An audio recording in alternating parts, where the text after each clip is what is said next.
बिस्मिल्लाहिर्रहमानिर्रहीम। अस्सलाम वालेकुम। All about clinical psychology and economics YouTube channel पर खुश आमदीद। आज का मेरा टॉपिक है जहनी अवारिस का इलाज। आज की इस वीडियो में आपको मैं ये डिटेल में बताऊंगी कि जहनी अवारिस के इलाज के लिए कौन कौन से तरीके इस्तेमाल किए जाते रहे हैं। साइकोथेरेपीज़ हैं, यानी सोमैटिक तरीका है, जस्दी तरीका है इलाज, यानी जिसको सोमैटिक मेथड ऑफ ट्रीटमेंट बोला जाता है। इसके अलावा जो अद्वियात शिज़ोफ्रेनिया के लिए इस्तेमाल होती रही हैं, मैनिया के लिए इस्तेमाल होती हैं, ठीक है, उन अद्वियात के बारे में हम जानेंगे। और अद्वियात के जो इफ़ेक्ट्स होते हैं, ज़मनी असरात जिनको बोलते हैं, वो देखेंगे क्या होते हैं। प्लासिबो इफ़ेक्ट के बारे में जो तजुर्बा होता है वो कैसे किया जाता है, कैसे पता चलता है। अद्वियात का मौसर होना या मुफीद ना होना कैसे पता चलता है, ये हम देखेंगे। इसमें हम नफ्सी जराहत यानी साइको सर्जरी, जिसमें लोबोटोमी आती है, फिस शगाफी जिसको बोला जाता है, उसके बारे में इंफॉर्मेशन मिलेगी। तशन्नुजी इलाज यानी कन्वल्सिव ट्रीटमेंट जिसको बोला जाता है, उसके बारे में हम जानेंगे। इलेक्ट्रो कन्वल्सिव शॉक ट्रीटमेंट जो है वो क्यों दी जाती है, किस डिसऑर्डर में दी जाती है, वो हम जानेंगे डिटेल में। बहुत इंफॉर्मेटिव वीडियो है, एंड तक लाजमी सुनिएगा।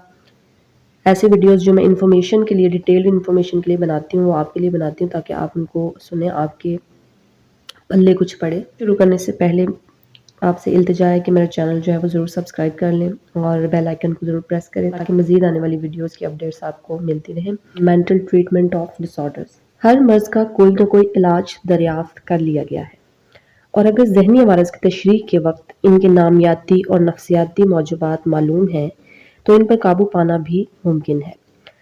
बदकिस्मती से तमाम मौजूबात वाज़ेह तौर पर अभी सामने नहीं आए। ऐसा मालूम होता है कि अभी तक हम मुतालिया की इब्तदाई कैफियत से दो चार हैं, कोई ख़ास नतीजा सामने नहीं आया।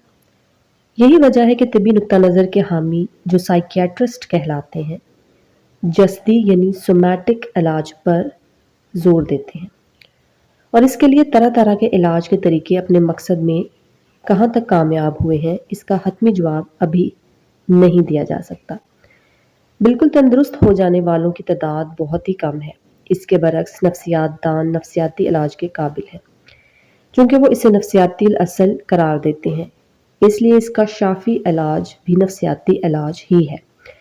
चुनांचे अरसा दराज से तहलील नफ्सी इसका हतमी इलाज समझा जा रहा है। साइको एनालिसिस जिसको बोलते हैं, जो नफ्सियात तरक्की की मनाजिल तय करके उरूज पर पहुंच रही है, इलाज के भी नए नए तरीके दरियाफ्त किए गए हैं जिनके इस्तेमाल करने वाले इनके मौसर होने पर जोर देते हैं। इस बाब में पहले जस्दी तरीकों पर रोशनी डाली जाए, क्योंकि हमारे तमाम जहनी खानों में इन्हीं तरीकों से काम लिया जाता है। इसके बाद नफ्सियाती तरीका है इलाज यानी साइकोथेरेपी का जिक्र किया जाए। यह तौरफी हैसियत रखता है, इसके मुताले से तालिब इल्म मुआलिज नहीं बन सकता। इसका मकसद महज तलबा को मुख्तलिफ तरीका है इलाज से रोशनास कराना है। जस्दी तरीका इलाज यानी सोमैटिक मेथड ऑफ ट्रीटमेंट, इसके बारे में हम इंफॉर्मेशन हासिल करेंगे। तिब्बी नुक्ता नज़र की रूह से जहनी अवारिस आम जिस्मानी अमराज की तरह है, इसलिए जिस तरह दूसरे अमराज का इलाज किया जाता है, जहनी अवारिस के इलाज में भी वही तरीके मौसर साबित होंगे। चुनांचे तरह तरह की अद्वियात से इनका इलाज किया जाता रहा है और अब भी किया जा रहा है, लेकिन इत्बा इससे इनकार नहीं कर सकते कि अद्वियात अक्सर मौसर साबित नहीं हुई। बाज़ औक़ात तो उल्टा असर हुआ और मरीज की हालत पहले से भी ज्यादा बिगड़ गई। इस सूरत हाल को मद्देनजर रखते हुए उलमा ने तहकीक के बाद बाज और तरीके दरियाफ्त किए जिनका इस्तेमाल अब आम हो गया है। तफसील में जाए बगैर हम इन तरीकों का जिक्र करते हैं। अद्वियात यानी मेडिसिन। दाफे इंशिकाक अद्वियात में यानी शिज़ोफ्रेनिया को ख़त्म करने की जो अद्वियात होती हैं, इनमें फिडोथायाजाइड्स, ग्रो की क्लोरप्रोमाइजिन एक मौसर दवा ख्याल की जाती है। इससे इंशिकाक और जहनी की अक्सर अलामात जैसे तफक्कुर और इस्तदलाल का खलक, किनारा कशी और इख्तिलाल हवास यानी हेलुसिनेशंस जिनको बोलते हैं वगैरह रफ़ा हो जाती हैं, यानी ख़त्म हो जाती हैं। ये ख्याल कि ये दवा फिल हकीकत दाफ़े इंशिकाक नहीं बल्कि महज मस्कन है जो मरीज़ को खामोश कर देती है, दुरुस्त नहीं। क्लोरप्रोमाइजिन से इंशिकाक की अलामत रफ़ा होती है, लेकिन निहायत ही मौसर मस्कन दवा फिनोबार्बिटाल اس مرض کے لیے بالکل غیر مؤثر ثابت ہوئی ہے۔ پھر اس حقیقت سے بھی انکار نہیں کیا جا سکتا کہ دافع انشقاق ادویات کے استعمال سے مریض کے عمومی کردار پر اچھا اثر پڑتا ہے۔ علاوہ ازیں یہ بات بھی مشاہدے میں آئی ہے کہ ایسی ادویات صرف ان علامات پر اثر انداز ہوتی ہیں جو انشقاق سے مخصوص ہیں، لیکن دوسرے عوارض کی علامات پر کوئی اثر نہیں ڈالتی، مثلاً افسردگی اور تشویش کو بالکل کم نہیں کرتی۔ ایسے مشاہدات سے ایسی ادویات کے انشقاق کے لیے مفید ہونے سے انکار نہیں کیا جا سکتا۔ دافع انشقاق ذہنی کی ادویات کے دریافت کے بعد ایسی ادویات بھی دریافت کی گئیں جو دافع افسردگی کہلاتی ہیں۔ امیپرامائن اس کی عمدہ مثال ہے۔ یہ دوا صرف مقوی نہیں بلکہ دافع افسردگی ہے، کیونکہ نارمل شخص اگر استعمال کرے تو وہ غیر معمولی سرور میں نہیں آتا۔ مینیا کے علاج کے لیے حال ہی میں ایک مؤثر دوا لیتھیم کاربونیٹ دریافت کی گئی ہے۔ اس کے استعمال سے مینیا کا دوبارہ خطرہ ٹل جاتا ہے۔ ادویات کے استعمال کے ضمن میں سوال پیدا ہوتا ہے کہ ان کے مفید یا غیر مفید ہونے کا فیصلہ کس طرح کیا جائے۔ مثلاً ہم کلورپرومائزین کی تاثیر معلوم کرنا چاہتے ہیں۔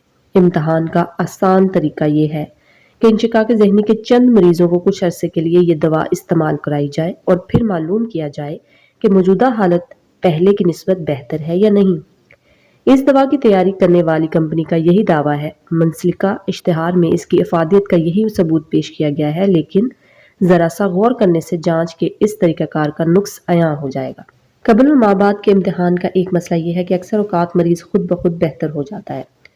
آپ نے بھی دیکھا ہوگا کہ اکثر اوقات کسی علاج کے بغیر مریض تندرست ہو جاتا ہے۔ اب یہ کیسے معلوم ہو کہ بہتری دوا کے استعمال کی وجہ سے ہے یا جسم کے خود بخود درست ہو جانے کی صلاحیت کی وجہ سے ہے؟ چند محققین نے اس مسئلے کا حل کنٹرول گروہ کے ذریعے تلاش کرنے کی کوشش کی ہے۔ مثلاً انشقاق کے مریضوں کو دو گروہوں میں تقسیم کر کے ایک گروہ کو کلورپرومائزین کھانے کے لیے دی جاتی ہے، کنٹرول گروہ کو اسی شکل و صورت کی کوئی غیر مضر چیز مثلاً شکر کی بنی ہوئی گولیاں دی جاتی ہیں۔ اگر مابعد کے امتحان سے دونوں گروہ پہلے سے بہتر ہوں تو اسے بہلاوے کا اثر یعنی پلیسیبو ایفیکٹ کہیں گے، اور اگر وہ گروہ جسے اصلی دوا دی گئی تھی کنٹرول گروہ سے بہتر ہو تو پھر اسے دوا کا نتیجہ ہی قرار دیا جائے گا، لیکن اس تجربے میں شرط یہ ہے کہ تجربہ کنندہ کے علاوہ کسی کو یہ علم نہ ہو کہ کس گروہ کو کیا دیا جا رہا ہے۔ اگر نرس یا ڈاکٹر کو معلوم ہو گیا تو وہ لاشعوری طور پر تجرباتی گروہ کی اصلاح کو بڑھا چڑھا کر بیان کریں گے تاکہ دوا کی افادیت ثابت ہو سکے۔ ادویات کا استعمال کسی حد تک مفید ثابت ہوا ہے، لیکن مشکل یہ ہے کہ ان ادویات کے ضمنی اثرات بھی ہیں۔ اب ہم ادویات کے ضمنی اثرات جو ہیں ان کے بارے میں دیکھیں گے کیا ہے۔ مثلاً فینوتھائزائنز کے استعمال سے بصارت پر برا اثر پڑتا ہے، پیشاب کرنے میں دقت پیش آتی ہے اور دل کی حرکت میں بے قاعدگی آ جاتی ہے۔ مختصراً ادویات کی دریافت یقیناً اہم ہے، لیکن ان سے 100% فائدے کی توقع نہیں رکھی جا سکتی۔ البتہ یہ حقیقت مشاہدے میں آئی ہے کہ اگر ادویات کے ساتھ ساتھ نفسیاتی علاج سے بھی کام لیا جائے تو بہتر نتائج برآمد ہونے کی توقع ہے۔ نیکسٹ ہم پوائنٹ دیکھیں گے نفسی جراحت یعنی سائیکو سرجری۔ نفسی جراحت کا بنیادی طریقہ فس شگافی یعنی لوبوٹومی کا ہے، جس میں تھیلمس اور فس جبی کے عصبی تعلقات کو مجروح کر دیا جاتا ہے۔ لوبوٹومی میں جو تھیلمس ہوتا ہے اور فس جبی ہوتی ہے، ان کے جو آپس میں کنیکشن ہوتا ہے اس کو کاٹ دیا جاتا ہے، ختم کر دیا جاتا ہے۔ لیکن 3 وجوہ سے اس طریقے کا استعمال اب بہت ہی محدود ہو گیا ہے۔ پہلی وجہ تو ہے کہ اس کے دور رس نتائج مشکوک ہیں، بلکہ یہ بھی دیکھا گیا ہے کہ اس سے مریض کے علاوہ دماغی وظائف متاثر ہو گئے ہیں۔ دوسری وجہ یہ ہے کہ ایسی ادویات جو 1950 میں استعمال میں آئیں وہ اس سے زیادہ مفید ثابت ہوئی ہیں۔ تیسری وجہ یہ ہے کہ اخلاقی نقطہ نظر سے یہ طریقہ معیوب ہے، بلکہ امریکہ میں عدالت کی طرف بھی رجوع کیا جا چکا ہے۔ اس وقت اس کا استعمال شدید صورتوں میں بھی پسندیدگی سے نہیں دیکھا جاتا۔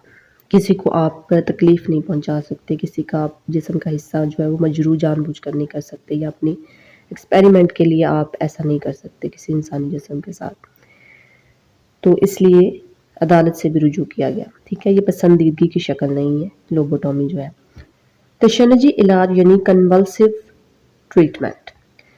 इलाज की इस किस्म में मरीज को तशन्नुज में मुब्तला किया जाता है। दूसरे अल्फाज में इसे शदीद किस्म का झटका दिया जाता है। इस इलाज की बुनियाद एक गलत मफरूजे पर कायम है कि मिर्गी का मरीज शाज़ो नादर ही इंशकाक का इलाज मुमकिन है। चुनांचे इस मकसद के लिए मरीज को इंसुलिन की कसीर मिकदार का टीका लगाया जाता है। तशन्नुजी इलाज का मौजूदा तरीका बिजली से सदमा यानी शॉक पहुंचाना है।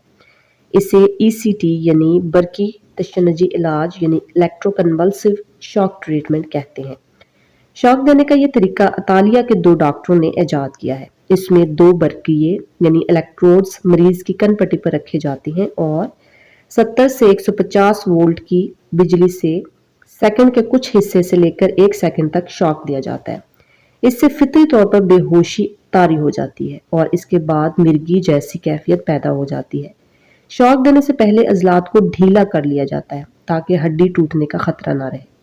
अगरचे बुनियादी तौर पर यह तरीका इंशिकाक ज़हनी के इलाज के लिए इस्तेमाल में आया, लेकिन जल्द ही मालूम हो गया कि यह तरीका इलाज अफसरदगी के वाक़यात के लिए ज़्यादा मौजू है, यानी डिप्रेशन के लिए। इलेक्ट्रोकन्वल्सिव शॉक ट्रीटमेंट जो है वो डिप्रेशन के जो सीवियर पेशेंट होते हैं उनको इलेक्ट्रोकन्वल्सिव थेरेपी जो है वो दी जाती है, शॉक ट्रीटमेंट जिसको बोलते हैं। बिलखसूस ऐसे मरीजों के लिए जिन पर कोई दवा असर नहीं करती, यानी कि डिप्रेशन के वो मरीज जिन पर कोई दवाई असर नहीं कर रही होती, फिर उनको शॉक दिए जाते हैं। इस हकीकत के बावजूद इसके इस्तेमाल से हत्तल अमकान गुरेज किया जाता है। इसकी बड़ी वजह यह है कि इससे दिमाग को नुकसान पहुंचने का अंदेशा है, इसलिए इस तरीके से सिर्फ इसी वक्त काम लिया जाता है जब कोई दवा असर ना करे। इस सवाल का कि बरकी तशन्नुज के इलाजियाती असरात कैसे जाहिर होते हैं, कोई हतमी जवाब नहीं दिया जा सकता। इब्तदाई ख्याल कि इससे मिर्गी के दौरे पड़ते हैं गलत साबित हो चुका है। इस ज़मन में जो मफरूज़ा पेश किया जा सकता है वो ये है, मफरूज़ा हाइपोथेसिस को बोलते हैं, वो ये है कि इससे मरीज के हाफजे से गुज़श्ता वाक़यात महव हो जाते हैं, यानी कि जो पहले के वाक़यात होते हैं, शॉक देने से पहले के वाक़यात जो होते हैं वो गायब हो जाते हैं, भूल जाता है इंसान। ऐसे वाक़यात का ताल्लुक अमूमन एहसास, गुनाह या किसी तशवीश से होता है। लेकिन इस मफरूज़े की एक काबिल ज़िक्र बात यह है कि इलाजियाती असरात चंद दफ़ा सदमा पहुंचाने के बाद ज़ाहिर होते हैं, जबकि नसियान पहले सदमे से ही पैदा हो जाता है। बाज़ उलमा का ख्याल है कि बरकी तशन्नुजी तरीके से दिमाग के चंद असबिये मुतासर होते हैं। बहरहाल इस सवाल का कोई वाज़ह जवाब नहीं दिया जा सकता, अगरचे इसकी अफादियत मुसल्लमा है।